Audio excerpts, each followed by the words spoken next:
Let's pay homage to the Buddha, the fully enlightened one. Namo tassa bhagavato arahato samma sambuddhassa. Namo tassa bhagavato arahato samma sambuddhassa. Namo tassa bhagavato arahato samma sambuddhassa.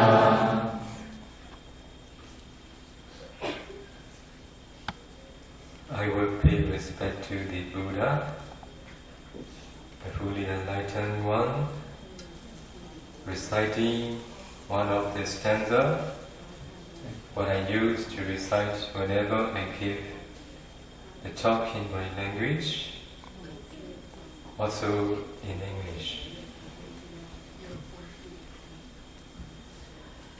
Buddha Bodhaya Titi Titanto Yo Dhammataya Sa Dhammataya Tanto Dhammantino Adranaya Sa Nibuddho Nibbanataya Tan Lokatrananami Lokatrano Lokatumai Kozaya Tesu Pito Mudo Yo Nago Buddha Naga Miro Yadiya Sindi Atutachin Yaswapyadi Buddha Tisali Kuro Raito Tinti Yendo Mui Pye Bodhaya Sachatai Bubudu Rukudu Tin Linti Jabasi Chinchu Galaga Tando Kuroga Bin Chiro Mui Pye Dhammataya Sachatai Bubudu Rukudu Meyin Yin Jasi Chingalaga Tando Kuranga Vinkilita Ukukate Nindo Mui Pye Dhammataya Sachatai Bubudu Rukudu Meyin Kilita Punyin Jabasi Chingalaga Tino Atandayana Wangarachangu Kudan Tocha Kuroda Yauti Pye Dharanaya Saguro Tatu Chataitu Runi Kutawan Avekando Kudan Tocha Yau Javazi Jinchu Galaga Nibuddho Kilita Prenipan Winsan Yote Kuroda Yin No Mui Pye Nibbanataya Saguro Tatu Venidu Rupukate Ninjabase Jinchu Galaga Dhamman Nizin Lina Dhammasako Didi Digruna Shita Midapye Hocharo Mukhe Abedi Lokatrena Lokatumba Ikusaya Tesu Pito Mudo Danaga Buddha Naga Miro Yadiya Sindi Atutatu Myaswapyago Nami Namami Kuno Naluto Sum Pyong Pyo Mangu Sho Yui Gado Pyano Leso Mo Yui Shiko Nyopai Myaswapya Myaswapya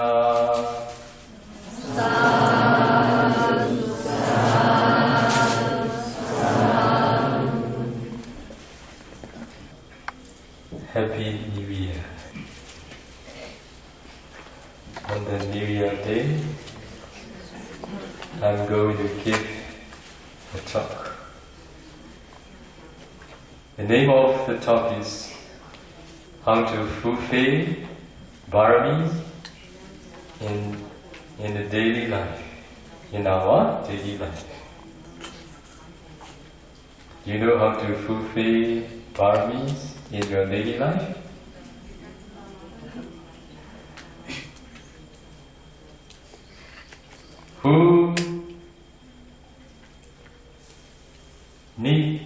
Who need to fulfill parami?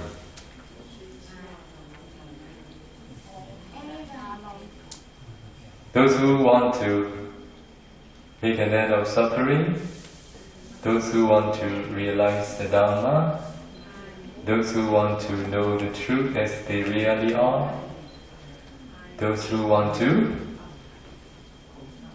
make an end of suffering, they all need to fulfill paramis. Those who have enough parami, good parami, they can realize the Dhamma in this very life. Those who have enough parami to realize Nibbana in this very life, making right effort, with right concentration, they can realize Nibbana. For those who didn't come into this existence with enough parami, everybody needs to fulfill parami in this very life. Not only in this very life, but also in the future too. As you all know, there are three types of individuals who attain supreme Nibbana. You know who they are? No answer.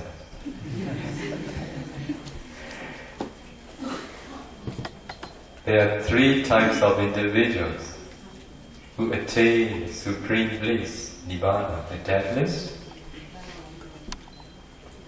Do you know who they are?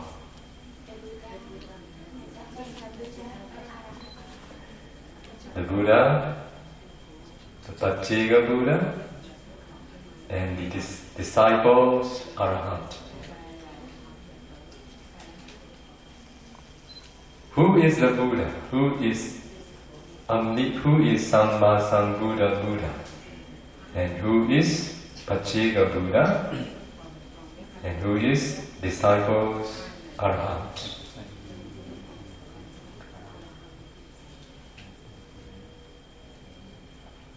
How can they attain the supreme bliss, Nibbana?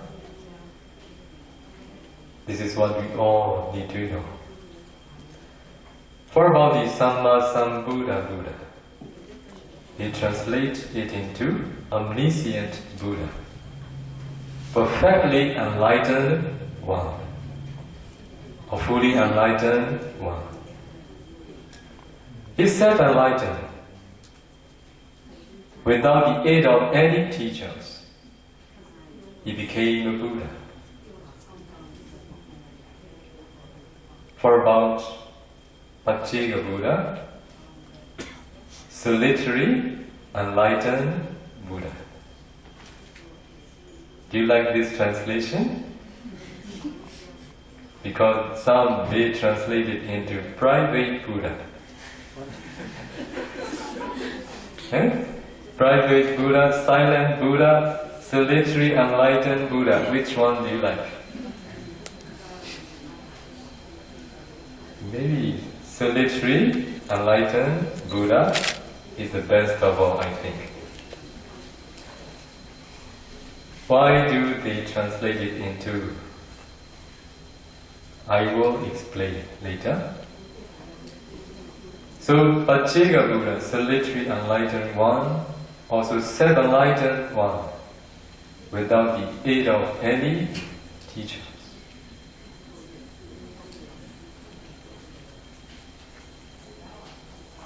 What is the difference between these two self-enlightened Buddhas, fully enlightened one and solitary enlightened one. What is the difference of their qualities? Only when the omniscient Buddha, the fully enlightened one, appeared in the world, he could teach to those come into this existence with good Parami to enlighten as he enlightened. It is the qualities of this omniscient Buddha. Only the omniscient Buddha can teach us how to enlighten, how to make an end of suffering. When the Pacceka Buddha,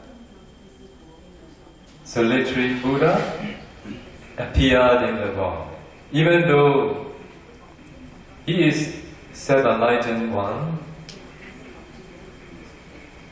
in this time he could not teach anybody how to enlighten. He can't make anybody enlightened as he enlightened. This is the difference between these two Buddhas. Why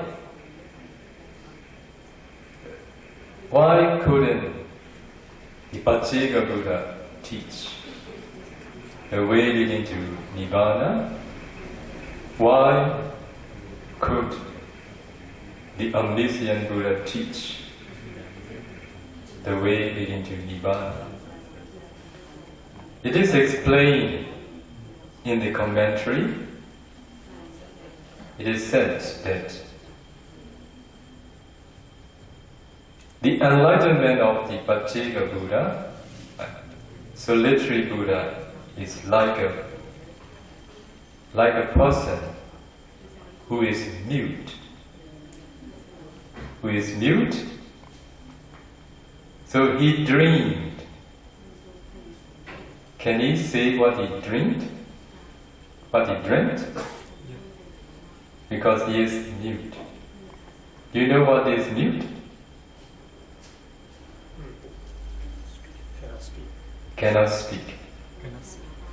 So, even though he dreamed, he could not tell us what he dreamt. Because of this reason, even though he enlightened, he is self-enlightened one, he cannot express into words what he has enlightened. He cannot express into words what he had penetrated. Only the omniscient Buddha appeared in the world. He can express and he can explain what he had penetrated into words. That for all of us, only when we hear the explanation into words, we can understand, we can follow, and we can practice. For that reason, in time of private Buddha or solitary Buddha, nobody can enlighten as he enlightened. Only when omniscient Buddha appeared in the world, there appeared many who could enlighten in the past, who can enlighten in the present, and who will enlighten in the future too. So I've told all of you already two types of individuals. The last type is disciple arahant. They are those who enlighten after following the instructions of the Buddha and practicing following the words of the Buddha according to their Parami, past Parami and present effort, they enlighten. For those disciples, for those arahants, they can teach others. What is the reason? Because they follow the words of the Buddha and they instructed others following the words of the Buddha. That's why, even though Pacceka Buddha, a self-enlightened Buddha,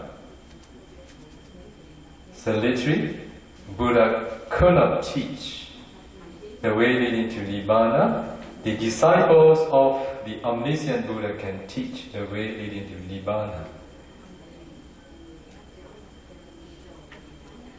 For all of us, those who are teaching all of you, why can we teach the way leading to Nibbana?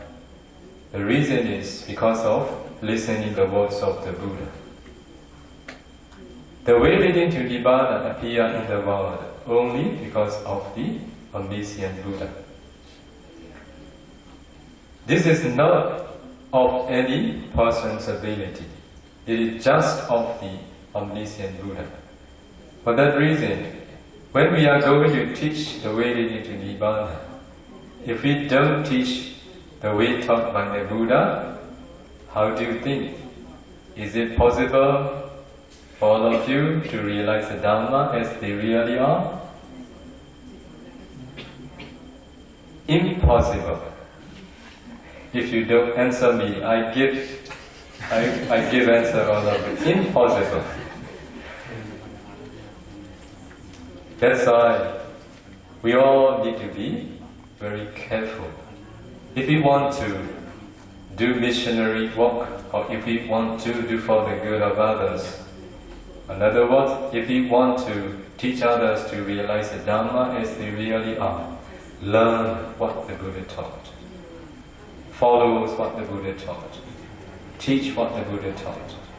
Only then you will be true disciples of the Buddha. You can be called a truly son of the omniscient Buddha. You are the one who is maintaining the teachings of the Buddha. You are the one who is doing for the good of oneself and others. You are the one who can help others to attain Nibbana too. That's why, to be able to follow and listen to the words of the Buddha, the instructions of the Buddha, the teachings of the Buddha, we must practice humbleness. If we are not humble, we will do the way we want. We will say what we want, feeling proud of oneself. That's why, humble, this is important, to maintain the teachings of the Buddha. So,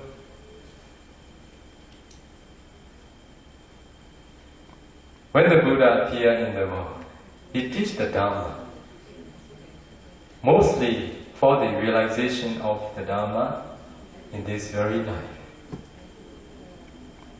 But who can realize the Dhamma? Who can realize Nibbana in this very life, as I told all of you? Those who have fulfilled Parami in their past. Those who have fulfilled good Parami, those who come into this existence with good Parami, enough Parami, they can make an end of suffering. They can realize Nibbana in this very life. So, in this audience, there may be some, those who have fulfilled good Parami. There may be some, those who need to fulfill Parami. For that reason, you all need to know how to fulfill Paramis in your daily life. Whatever you do, in whichever condition, if you know how to fulfill Paramis, you can do too.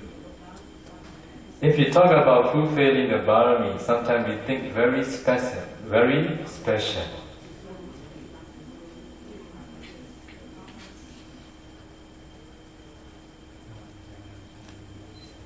Do you know what the Paramis are?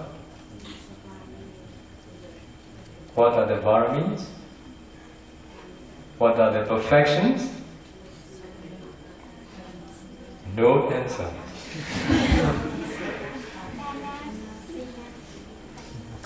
Paramis are the noble qualities to be fulfilled. The Paramis are noble qualities to be fulfilled. What are they? How many Paramis are there? Thank you. There are 10 Paramis to be fulfilled. Those who want to realize the Dhamma, those who want to make an end of suffering. You want to make an end of suffering? So, what do you need to do? You need to fulfill Parami. So there are 10 Paramis, 10 perfections. Can you tell me what they are? The perfections of giving, the perfections of morality, the perfections of renunciation, the perfection of wisdom, the perfection of energy, perfection of patience, of forbearance, perfections of truthfulness, the perfection of determination, the perfection of loving kindness, and the perfections of equanimity. Are they true?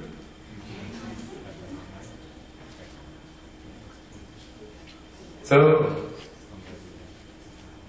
you may remember the day our Bodhisattva, Hamid Sumedha, received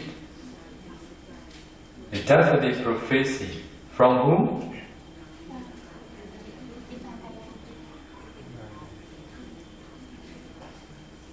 I'm examining my disciples whether they know or not. Buddha Dipankara. The time he received the definite prophecy from the Dipankara Buddha, the Buddha Dipankara. After receiving, he knew himself. I'm a Bodhisattva. I'm a Buddha to be. Buddha said, after 4 incalculable and 100,000 eons, he is going to be a Buddha.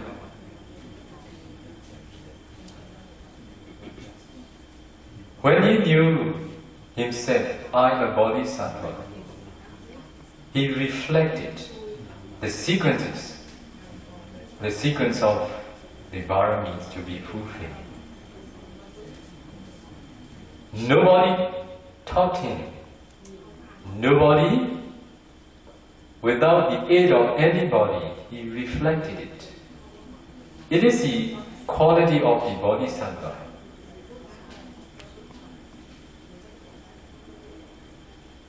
So all the sequence of the Paramis to be fulfilled appeared in his mind.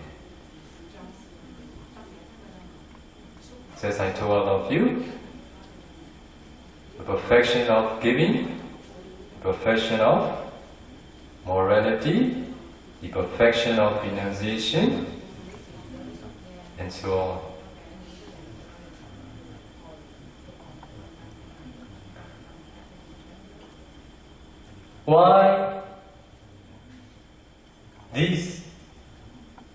Why do Paramis need to be fulfilled in this sequence, in this order? There is a reason. There is a reason. If you want to fulfill Parami in your daily life, you need to know how important this sequence is. Only then you can fulfill Paramis in your daily life, whatever you do. Even when you speak, even when you say something to someone, you can fulfill 10 paramis. Do you know it?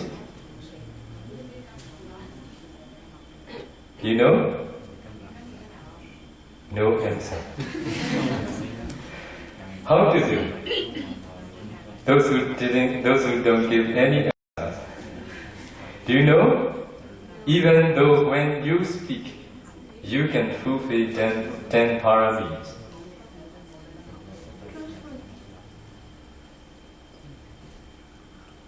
What I mean, even when you speak, when you tell, when you say something, you can fulfill 10 paramis. This is what you all need to know. Today, I will explain how to fulfill them. Only then, whatever you do in whichever condition, if you want to fulfill Parami, you can train your mind to be able to fulfill Parami for the rest of your life.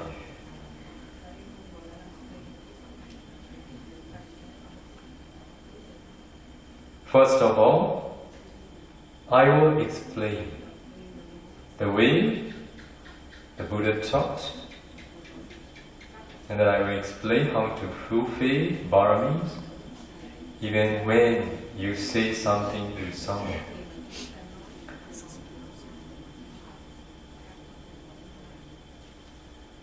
So firstly, Buddha taught us to fulfill Parami.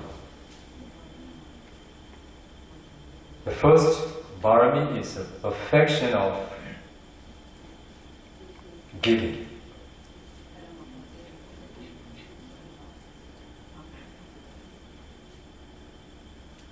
Why did the Buddha taught? Why did the Buddha teach the first Parami as giving?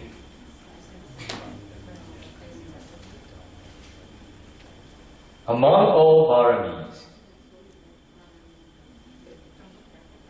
giving is common to all beings. Giving is common to all beings. Since even ordinary people practice giving, because it is the least fruitful and because it is the easiest to practice. What do you think? Which is more easier for you to practice giving and morality?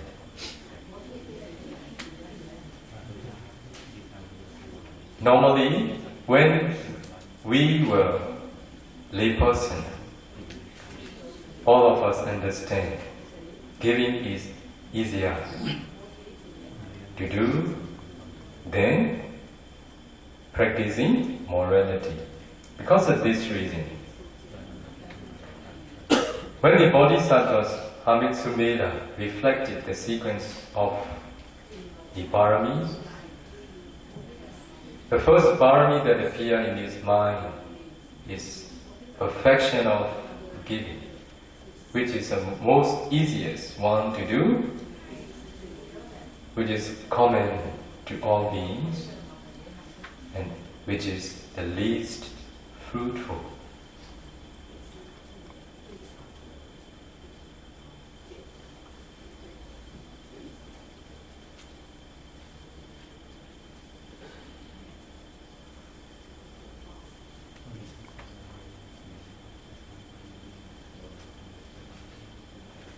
Giving is stated first, because giving assists the development of virtue.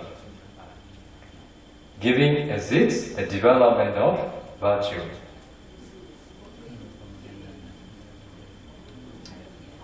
After that, Buddha taught the perfection of morality, of perfection of virtue. Giving accompanied by virtue is abundantly fruitful and beneficial.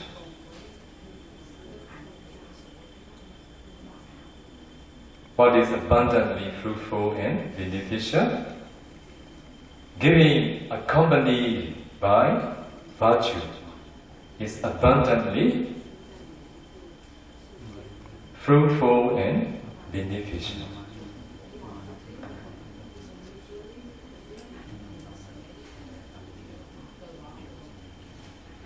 When we are going to do giving, we need things to offer. We need receiver. We need intention to offer. How many conditions do we need? 3 conditions. Things to offer, volition to offer, and receiver. Even though we have things to offer, if we have no intention to offer, we can't make an offering. Even though we have things to offer, and even though we have intention to offer, if there is no receiver, we can't make an offering too. Only when these 3 conditions are met at the time, we can make offering. In other words, we can fulfill the perfection of giving.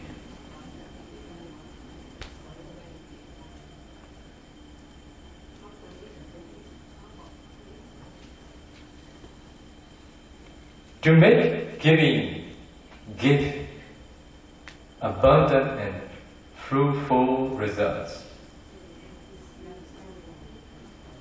we need to support, we need to assist it with perfection of virtue, perfection of morality. Without practicing morality, if you make an offering, it cannot give abundantly fruitful and beneficial results. Because of this reason, Buddha taught virtue immediately after giving.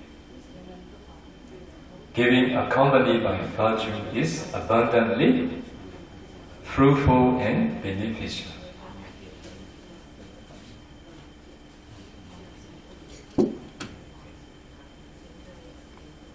As you all know,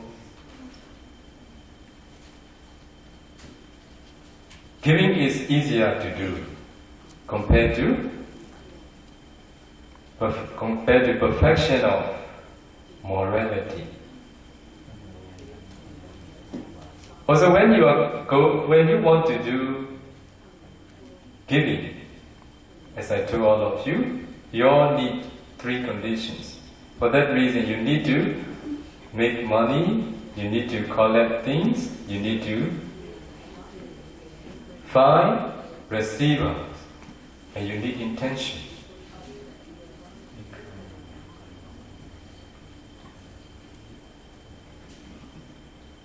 Perfection of morality, it gives abundantly fruitful and beneficial results. If you make an offering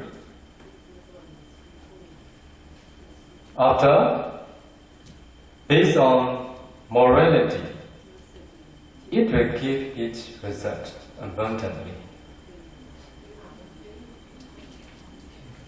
You may notice, especially for foreigners, those who live in the foreign country, developed country,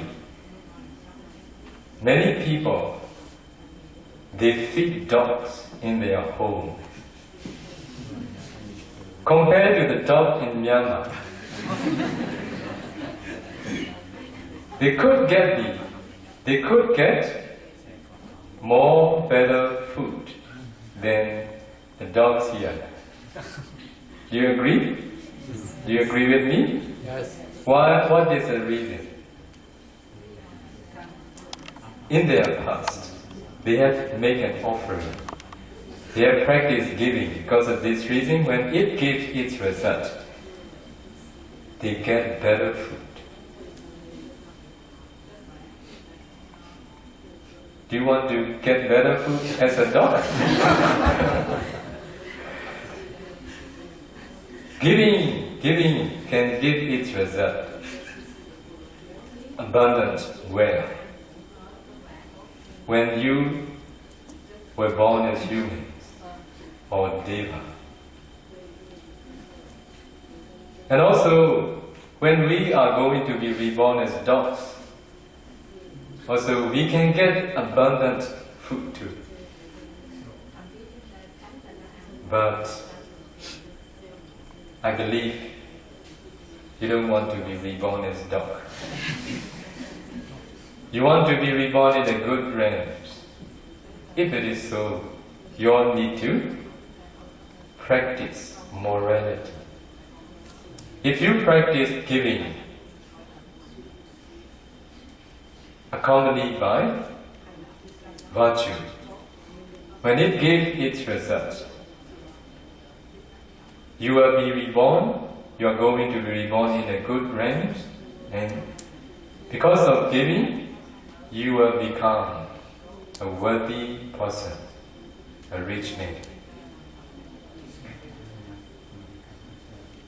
So to be able to reborn in a good existence, we all need to fulfill, or we all need to practice the morality.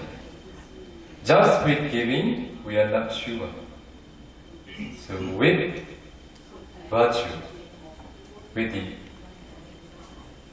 perfection of virtue, if you make an offering, so it will give both results, wealth and but in a good range.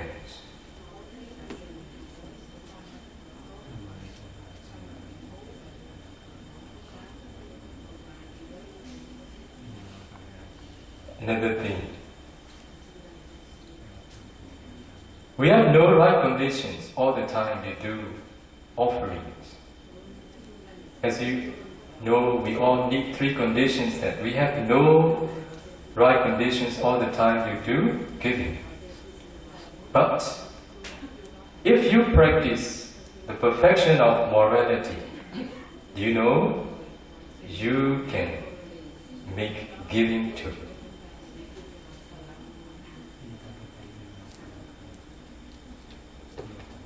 There are three types of gift. Material gift, and giving of a gift of harmlessness, and a gift of Dhamma. Amisa dana, Abhaya dana, Dhamma dana. Amisa dana is material gift. Abhaya dana is a gift of harmlessness. Or some we translate it into a gift of fearlessness. Dhamma dana, it is a gift of Dhamma. So if you practice morality, you give a gift of harmlessness. Suppose if you practice 5 precepts, you refrain from killing. You refrain from stealing. You refrain from sexual misconduct. You refrain from telling lies. You refrain from taking intoxicants. Because of refraining from these wrong actions, we give a gift of harmlessness. If you compare to a gift of materiality, this is superior. It is what you can give all the time if you are practicing morality in your whole life. So that's why if you practice perfection of morality, you can give this gift, a gift of harmlessness.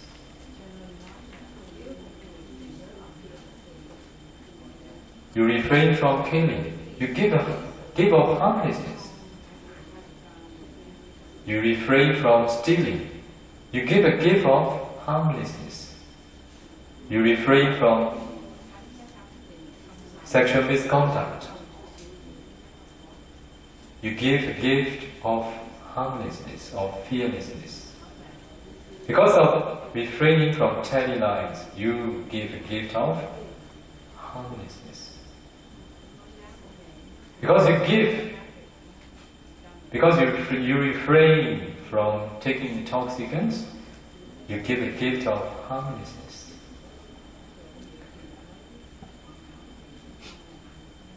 As I told all of you, without the existence of virtue, giving cannot give abundant results. That's why Buddha taught giving, Buddha taught virtue immediately after giving.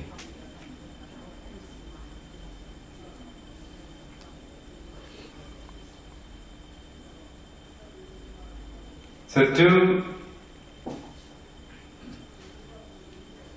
make giving and perfection of morality stable and strong, we need the assist of another perfection. What is that one?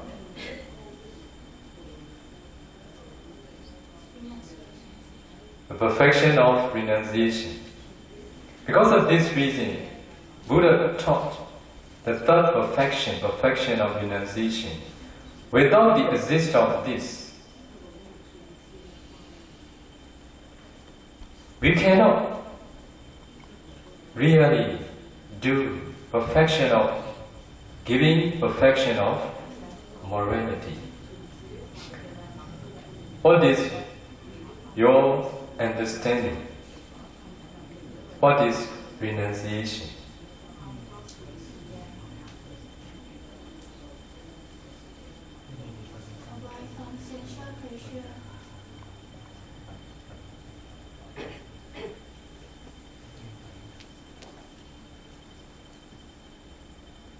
Giving up attachment to sensual pleasure. This is one type of renunciation. Another one is living ordained life. So now, all of you are practicing here. So some are ordained ones, some are not. However, all of you renounced. Your full faith renunciation. All of you are now here, all of you are fulfilling the perfections of virtue. Because of this reason, you are giving a gift of harmlessness. That's why you are fulfilling the perfection of giving to. Do you know it?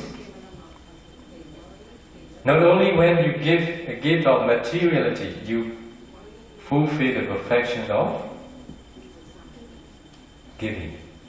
Because of practicing morality purely, you're giving every day, all the time, a gift of harmlessness. But without the support of the perfection of renunciation, you cannot make giving, you cannot practice morality purely too. Why is it so? As I told all of you, renunciation is giving up the attachment to the sensuality, sensual pleasure, all the living things and non-living things. If you attach to things you possess, can you give? Can you make a giving? That's why without the assist of the perfection of renunciation, you cannot fulfill the perfection of giving really. That's why only when you get the assist of the perfection of renunciation, you can give up things that you possessed. That's why renunciation purifies your fulfillment of giving.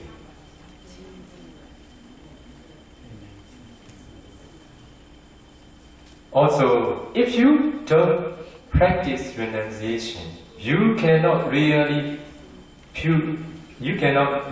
practice the perfection of morality. Why is it so? Do you know why it is so? What is practicing of morality?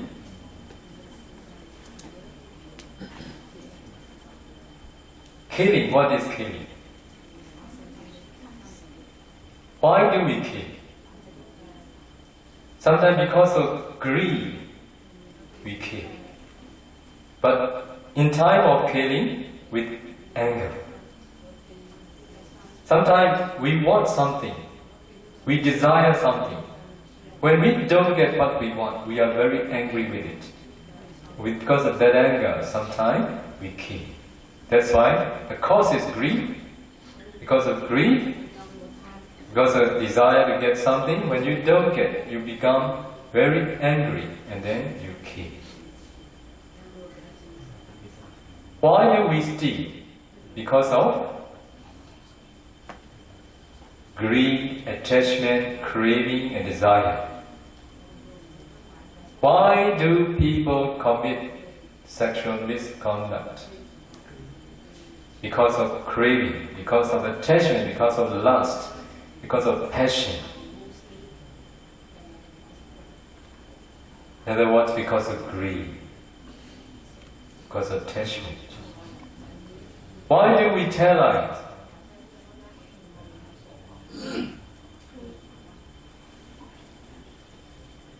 Sometimes because of greed, sometimes because of worry. Worry is rooted in anger. Whenever greed and anger arise, delusion accompany, delusion follow. So what?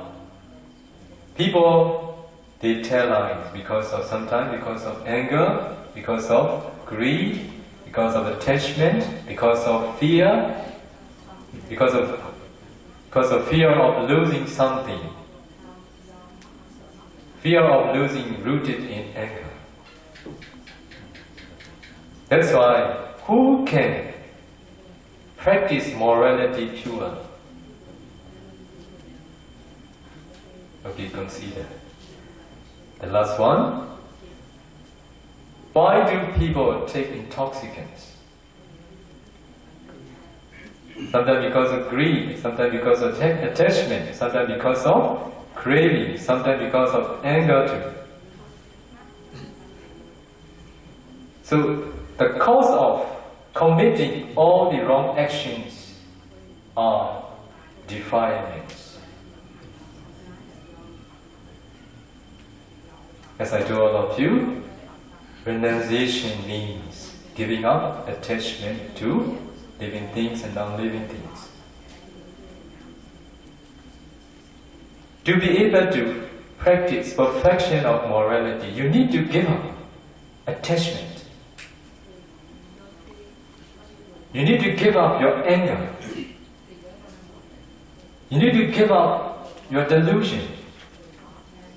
You need to give up your pride. You need to give up your fear. You need to give up your worry. Only then you can purely practice morality. For that reason, without the help of perfection of renunciation, nobody can practice perfectly the perfection of morality, perfection of giving to. That's why these are very important sequences.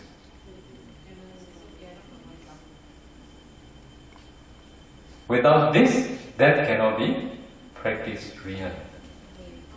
Without the help of the second one, the first one cannot be practiced the way it can give abundant results. So renunciation is very, very important. If you don't renounce your attachment, if you don't give up attachment to all the things, living things and non-living things, if you don't give up attachment to your instructions or defilements, you will do, we will do all the wrong actions. For that reason, we cannot fulfill perfections, Paramis, successfully.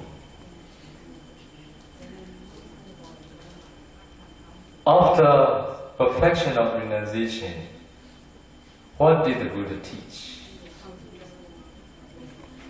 Perfection of wisdom. Without the help of perfection of wisdom, we cannot practice giving, morality and renunciation really. Why do we give? Because we know the benefit of giving. True? Why do we practice morality? Because we know the benefit of practicing morality. Why do we give up attachment to living things and non-living things? And why do we live ordained life?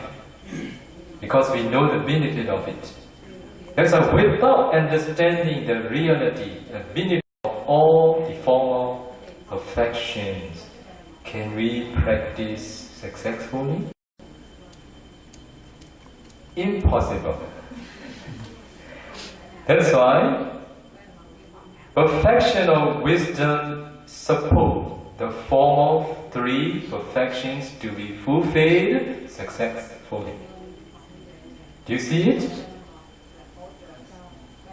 No answer.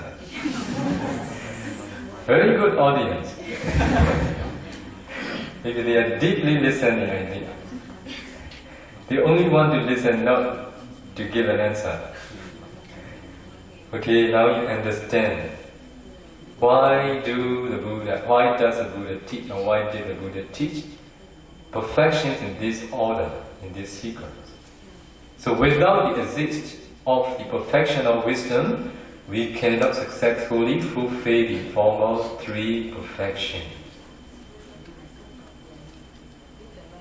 The more we understand the benefit of giving, the more we understand the practicing of morality, the more we understand the giving up of the practicing of renunciation, the more we can do successfully. That's why perfection of wisdom is taught as the fourth perfection. What is the fifth one?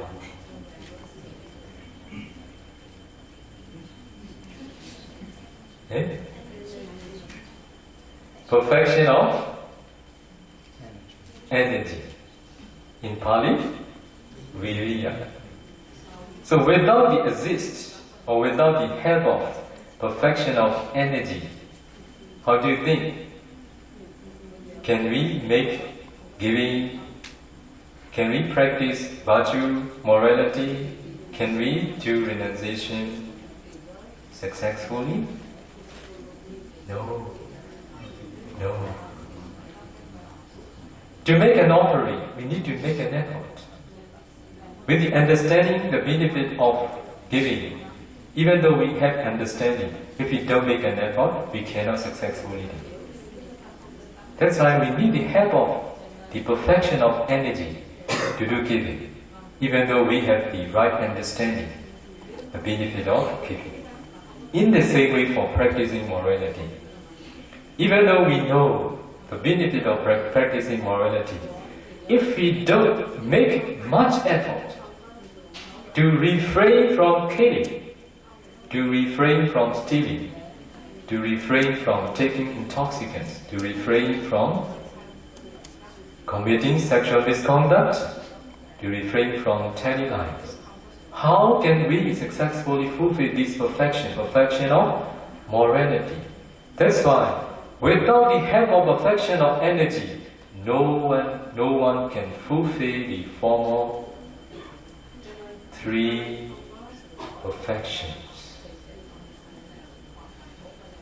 Giving up attachment, or giving up defilements, giving up the instructions of the defilements to do wrong things is renunciation. To be able to give up attachment, or to be able to give up the instructions of the defilements, we need to make much effort. To purify our morality, we need to make much effort. Only then we can successfully practice the perfection of morality. So without the help of perfection of effort, perfection of energy, you know now how can you fulfill Parami. How important these sequences are. These sequences. What is another perfection? The sixth one, right? Yeah. Perfection of forbearance or perfection of patience. Because of perfection of energy. As I told all of you, to be able to practice giving successfully, and to be able to practice morality successfully, to be able to practice renunciation successfully, we need to make much effort. Whoever make much effort, whenever we make much effort, we feel tired. Mentally tired, physically tired too sometimes. At that time, we need the support of perfection of patience. Without perfection of forbearance, how can we continue our practice? How can we successfully fulfill in the practice of perfection? That's why patience, perfection of patience, is taught immediately after the perfection of energy.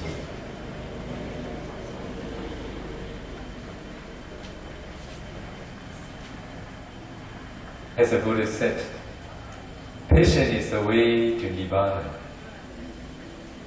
Are you the one who practices patience?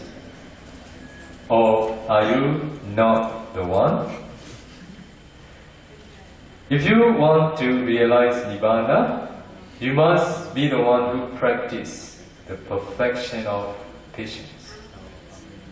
Only then you can purify your morality, you can practice formal 5 perfections. Even though you have the understanding, you know how benefit giving is, how benefit practicing morality is, how benefit practicing renunciation is. Even though you make an effort, you make much effort, if you have no patience, you cannot do. You cannot maintain your goodness. If we talk about maintaining something, we should talk about to maintain our goodness. To be able to maintain our goodness, we all need to practice patience. Patience means accepting. The characteristic of patience is acceptance. Very beautiful. Accepting both desirable and undesirable. It is the perfection of patience. Do you accept both desirable and undesirable? No. No. You accept only desirable, not undesirable. How can you practice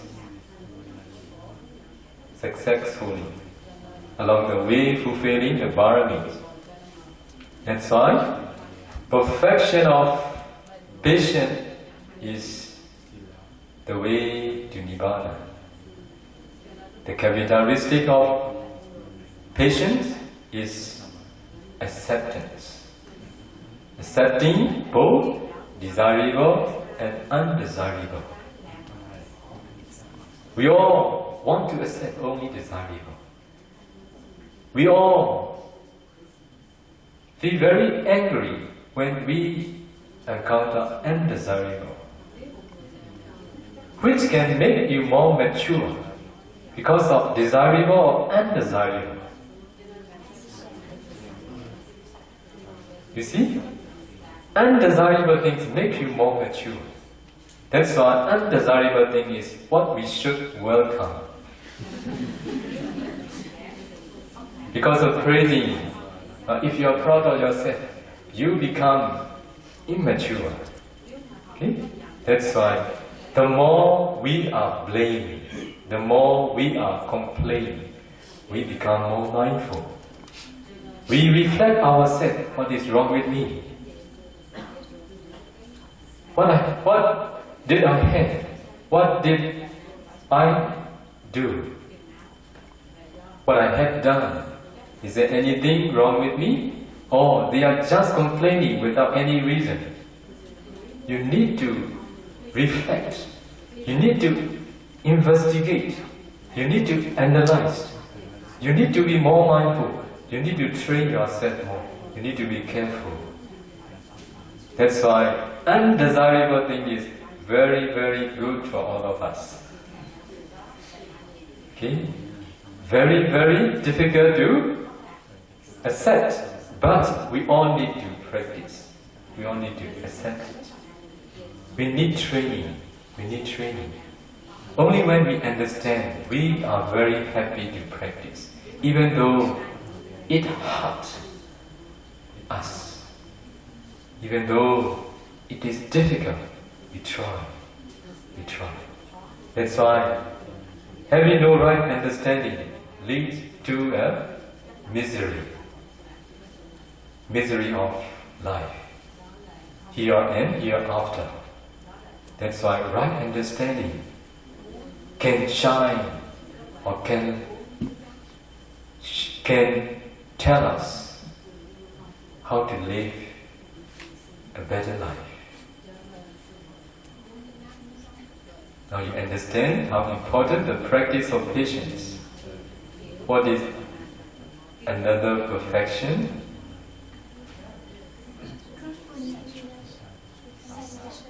Perfection of truthfulness.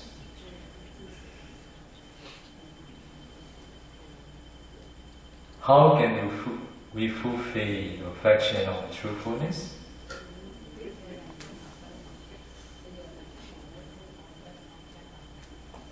Telling the truth.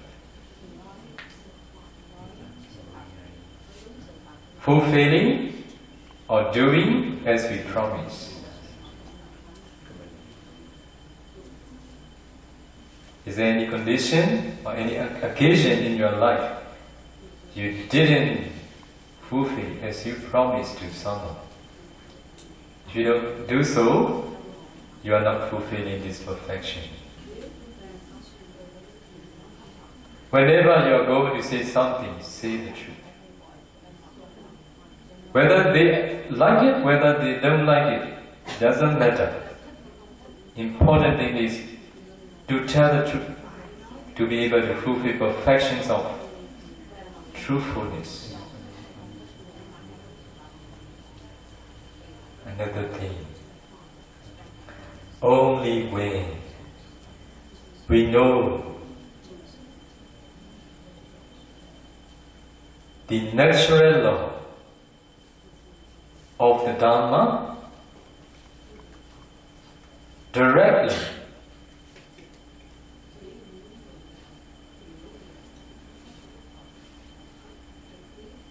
natural law of Dhamma. The Dhamma is void of beings, void of soul, void of beings. The natural law of Dhamma.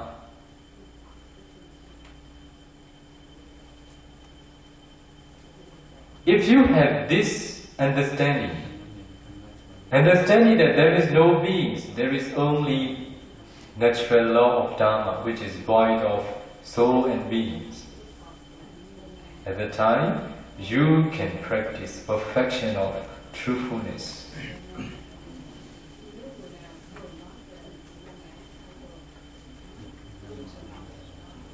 I will give an example, telling one of the story of our Bodhisattva.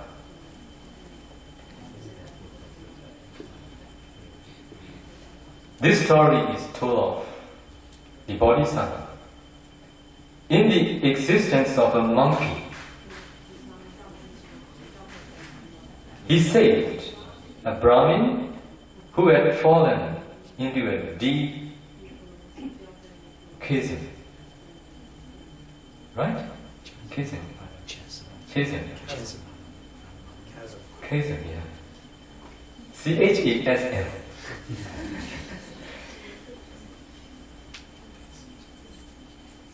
I will repeat it. In the existence of a monkey, he saved a Brahmin who had fallen into a deep chasm. Exhausted by strenuous exertion to bring the man out of the danger, the Bodhisattva trustingly fell asleep on the lap of the man whom he had saved. With an evil thought of eating the flesh of his rescuer, the wicked man hit the monkey's head with a stone.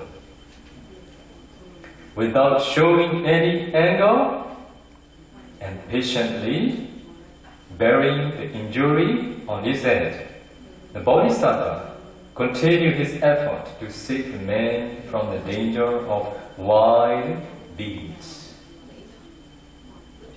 He showed him the way out of the forest by drops of blood that fell as he jumped from tree to tree. Can you do? Very, very difficult. Why did the Bodhisattva, even though he was a monkey in that life, could do so? Because of understanding natural law of Dhamma. Because of understanding natural law, which is void of beings. Natural law of Dhamma means understanding cause and effect. If our Bodhisattva didn't understand natural law, which is only cause and effect, he cannot do this. For him, he understood in this way. Because I saved him. Even though I saved his life, he endangered me. But Bodhisattva didn't see in this way. He just see there is cause and effect only. Because of his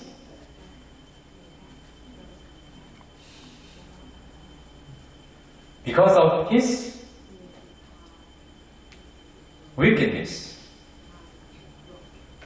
because of his torturing,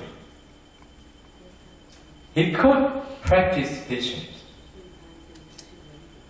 Because of practicing patience, because of fulfilling the perfections of patience, understanding the benefit of it,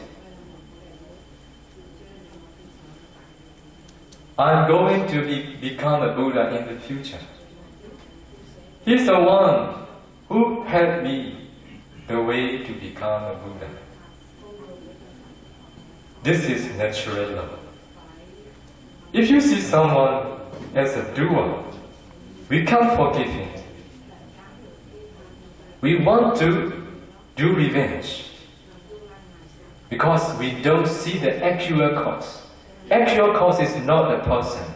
Actual cause is ignorance and defilement. Because of ignorance and defilement, all the people in the world, they do wrong. They did wrong, they are going to do wrong in the future. If we are recipients of them, and if we don't understand the natural law, we hold grudge on them. And we find the opportunity, or we find a chance to do revenge towards them. When we understand the natural law, which is vital being, which is only cause and effect, we can maintain our goodness. That's why understanding the truthfulness is very, very important for all of us to maintain our goodness along the way leading to Nibbana. Without understanding the truthfulness, very, very, very difficult for us to practice patience, to endure, to practice forbearance, to tolerance too. Do you get what I mean? That's why you all need to pay attention on the truthfulness, which is void of being, void of soul, void of person, only cause and effect. Who do wrong? Who does wrong? Who is wrongdoer? Are you the one who do wrong? Who does wrong? Who did wrong? Who is going to do wrong? No, you are not the one who is a doer. Only the ignorance and defilement that cause you, make you do wrong.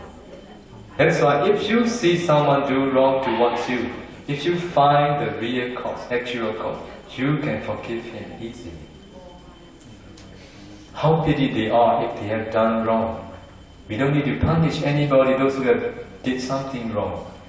Their wrong actions punish themselves. If it is possible, if we have noble mind, instead of taking some actions, we should educate them. My dear friend, we should not do so. If you do in this way, you are going to suffer one day. You are not the one who did this only because of ignorance, only because of instructions of defilement. Because you don't bring under control your defilements, you do wrong. If you can bring your defilements under control, you will not do wrong. You are not the doer. You are just the one who received the instructions of the defilements without bringing under control them. True? I want to share all of you one thing. It is not because we are being born as humans, we are wise, we are stupid. It is just because we bring our defilements under control, we become a wise person. It is not because we are being born as a human, we become a stupid. Just because we can bring our defilements and we can't bring our defilements under control, we become a stupid. True?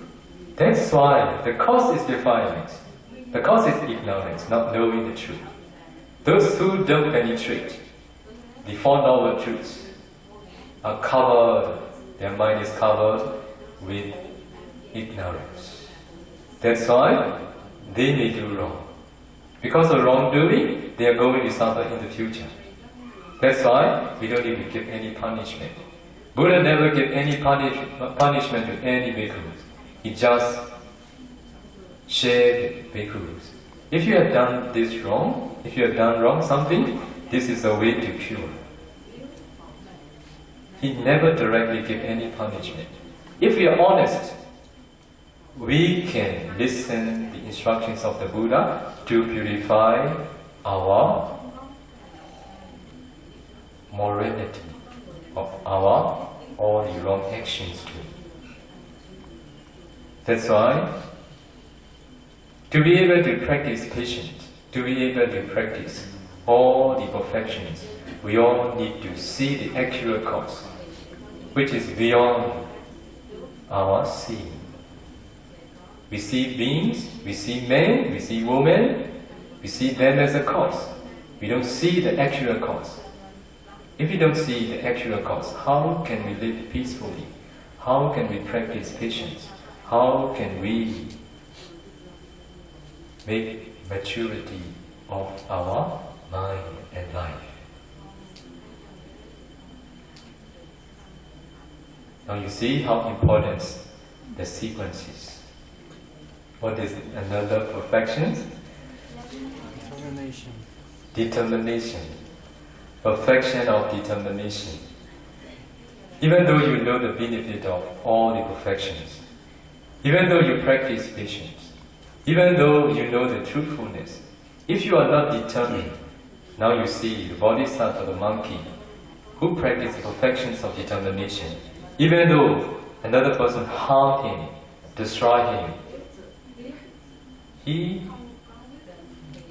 continued his action until it has been done successfully. He saved him the way out of the forest by drops of blood that fell as it jumped from tree to tree. That's why, without the support of the perfection of determination, we cannot practice all the formal perfections successfully. That's why Buddha taught perfection of determination immediately after perfection of truthfulness. We must be determined. When we practice meditation also, we must be very determined. We need to try to get out of samsara.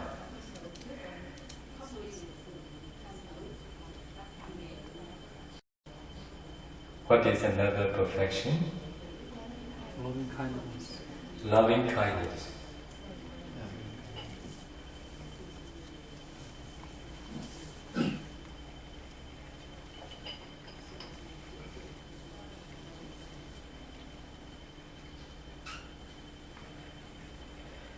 How do you think?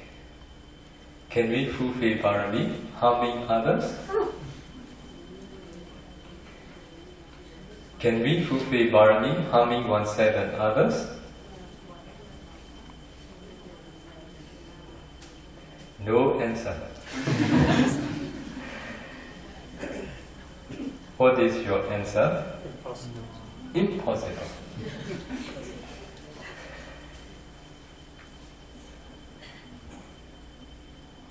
Who can fulfill Parami? Those who know how to do for the benefit of oneself and others are those who can fulfill Paramis. That's why without doing for the good of oneself and others, it is no way to fulfill the Paramis. That's why after perfection of determination, immediately after perfection of determination, Buddha taught the perfection of loving kindness. Loving kindness is doing for the welfare of others.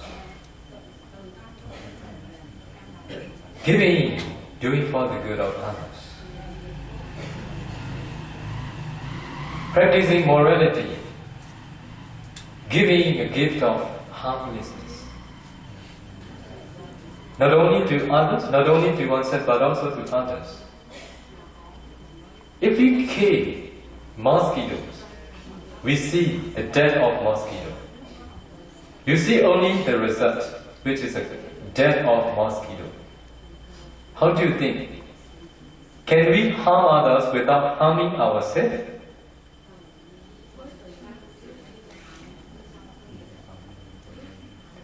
Can we harm others without harming ourselves? We can't. If you kill mosquito, you see the death of the mosquito. Because of that killing, one day you are killed by others. You will be killed by others. That's why you harm yourself. Anytime you harm others, you harm yourself. And that's why we can't harm others without harming ourselves. That's why whenever you disturb others, you disturb yourself. Can you disturb others without disturbing yourself? Can you? Do you feel happy without making other people feel happy?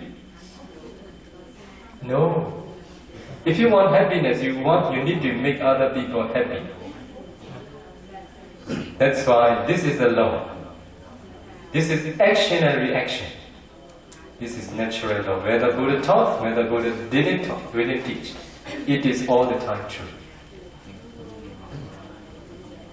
That's why without disturbing others, we can't disturb ourselves. Sorry?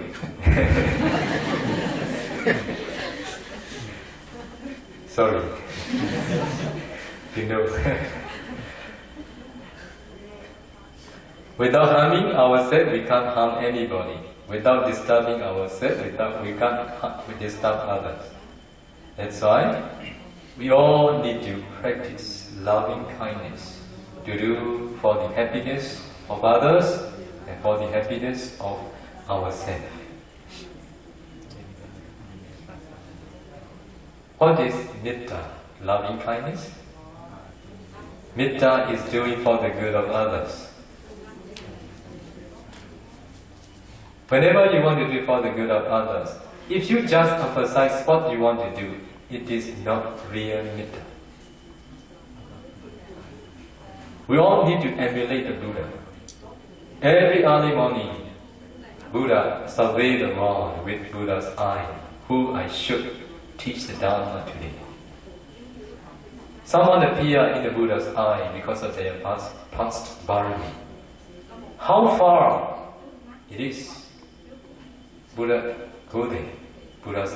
How far it was, Buddha went there. How many miles far away? He went there for the benefit of him. Sometimes he saw that that person is going to take refuges in triple jail. What was he going to take? He was going to take refuges in triple jail. Not very high. Even for this, knowing the benefit of this, Buddha went there and teach the Dhamma. After listening to the Dhamma, that person take refuges in the triple jail. Metta is doing for the good of others what they can, not what we want.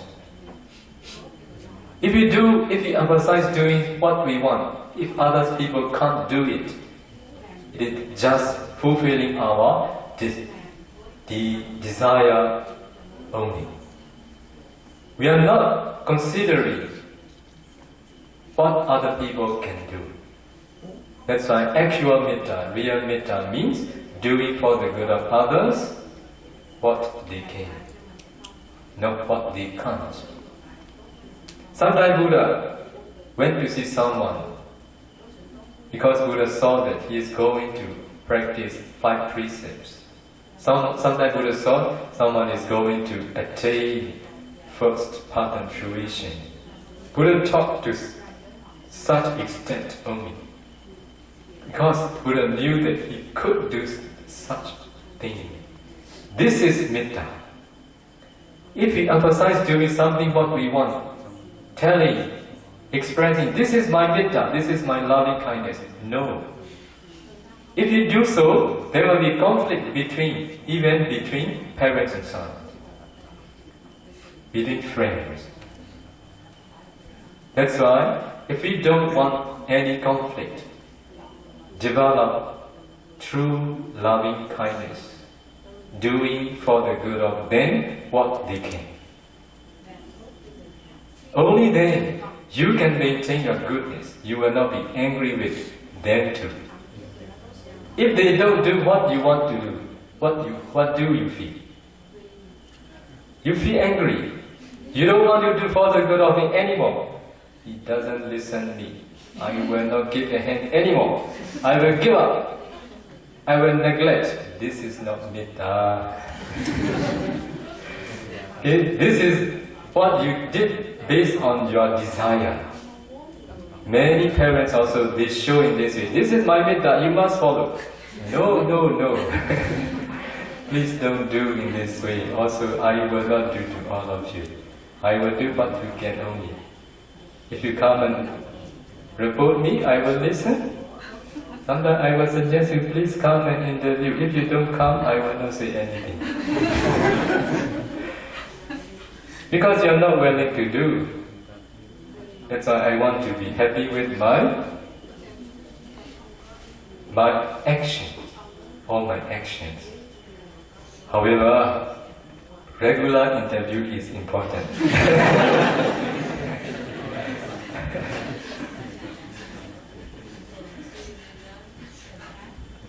So now you know how to practice perfections of loving kindness.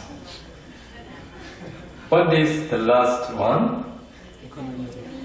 Perfections of equanimity. Without the help of, without the support of, without the assist of perfections of equanimity, you cannot really develop loving kindness towards others. In other words, you cannot do for the good of others if you don't develop equanimity towards yourself and others. So what is the perfection of equanimity?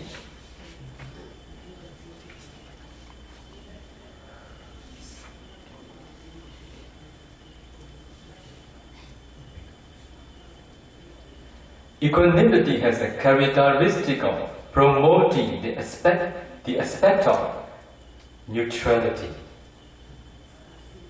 Its function is to see things impartially.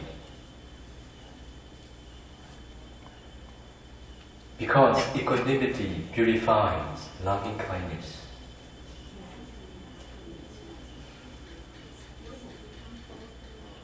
In order to show the indifference one must maintain towards the wrongs inflicted by others when one is providing for their welfare. Very important. When we are going to do for the good of others, if we don't practice the perfection of equanimity, we can't do for the long run. Long run. Why?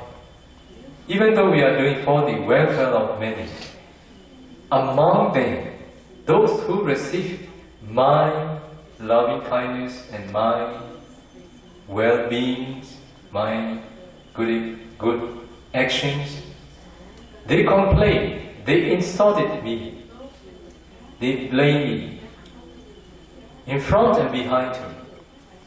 At that time, if we don't understand the perfection of truthfulness, which is void of being, void of person, void of soul, only there is cause and effect. We can't continue doing for the good of them. We must make ready when we are going to do for the good of others. How to make ready? We may experience both expected things and unexpected things, desirable and undesirable. Everybody expects good response, good reaction when we are going to do for the good of others. If you expect in this way, you will suffer a lot. You cannot maintain your goodness too. you will be arguing with that person too. You will be angry with that person. You will neglect that person too. Equanimity is not neglecting. For example, on the way fulfilling the Parami, on the way doing for the good of others, we do for the good of a certain person. He didn't accept it, or he is not happy with what I have done or you have done. You should think in this way. He's not ready to accept my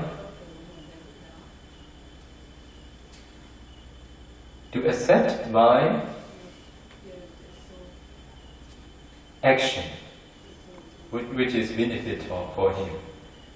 Because he is not yet mature, because he didn't understand. That's why, leave him behind. Continue your trip, or continue your thing as you are doing. Continue your journey to Nibbana, whatever you need to do. By doing whatever you need to do, and along the way, one day you will come back. You may see with that person again. If you think now it may be the right time to say it again, please try to say it again. This is equanimity towards him. So loving kindness, supported by, accompanied by equanimity.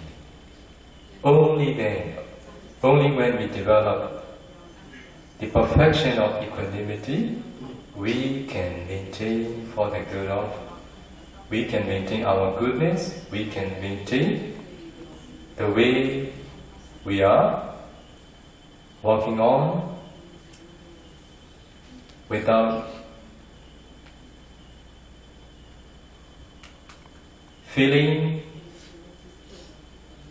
and happiness. For that reason, Buddha taught the last perfection is the perfection of equanimity. So without perfection, without practicing the perfections of equanimity, you cannot do giving successfully. Sometimes because of seeing the fault of receiver, you want to give up. You want to give up giving. At that time, understanding the benefit of giving with the perfections of wisdom, understanding the truthfulness which is void of soul and being, which has only cause and effect, developing equanimity towards both desirable and undesirable thing, understanding the benefit of all the good actions. You should continue doing your giving, even though you see some fault. You see fault in the receiver, because giving is purified because of giver sometimes. If the one who gives is pure, even though receiver is impure, it can give good results too. So understanding law of karma, understanding truthfulness, you need to develop the equanimity towards oneself and others. Now you understand how important the sequence of the perfections taught by the Buddha. Without the help of one, without the help of one after another, we cannot really fulfill the perfection. I have intended to explain, even though when you say something you can fulfill 10 paramis, but I think very long time. Okay, I think I should stop here. Any question? In the Buddha life, he fulfilled the perfection of giving in the last life. What do you mean? Because Sayadaw said the sequence of perfection is important, but the Buddha fulfilled the perfection of giving in his life of Vesantara. Sequence here means not related to existences, related to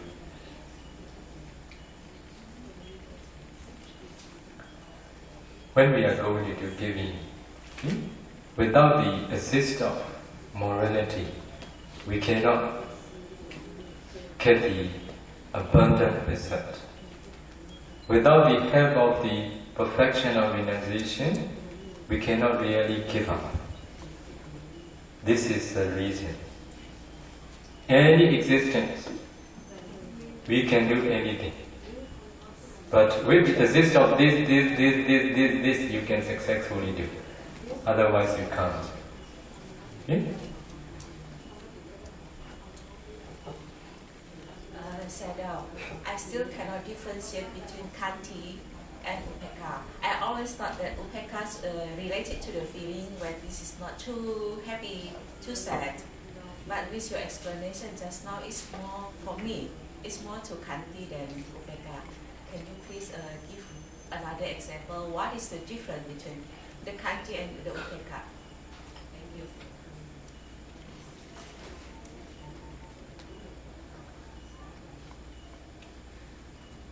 So patience has the characteristics of acceptance, I told all of you. Its function is to endure the desirable and undesirable. So if we don't develop equanimity towards desirable and undesirable, we cannot practice patience too. But another way we can understand the perfections of equanimity. Karma is our heir. We are heir of our karma. We are heir of our karma. Karma is our friend. Karma is our refuge. So when meditators practice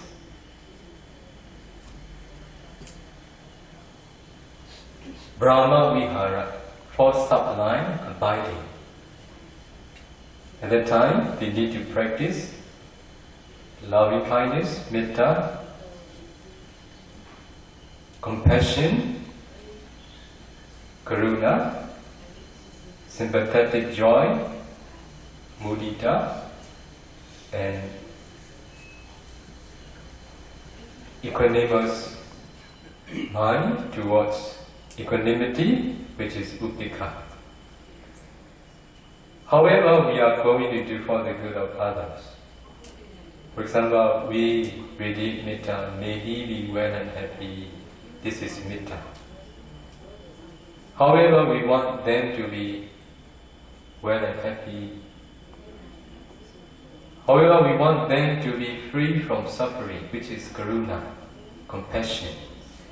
However, we want them not to be separated from what they possess. They will be according to their karma.